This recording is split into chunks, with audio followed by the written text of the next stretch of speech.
যদি আমার বাবারও মূর্তি কেউ নির্মাণ করে আমি সেই মূর্তিও ভেঙে গুড়িয়ে দেব।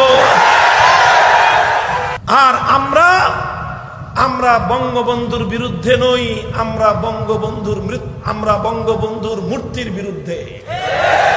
আমরা বঙ্গবন্ধুর বিরোধী নই, আমরা বঙ্গবন্ধুর ভাস্কর্যের বিরোধী।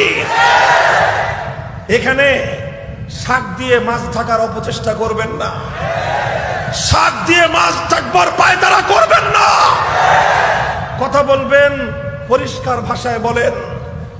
আবার পরিষ্কার বলছি, আমরা ভাস্কর্য বিরোধী, আমরা মূর্তির বিরোধী।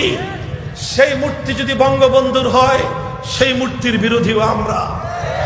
সেই ভাস্কর্য বা মূর্তি যদি প্রেসিডেন্ট জিয়াউর রহমানের হয় আমরা সেই মূর্তিরও বিরোধী। সেই মূর্তি যদি আমার বাবারও মূর্তি কেউ নির্মাণ করে আমি সেই মূর্তিও ভেঙে গুড়িয়ে দেব।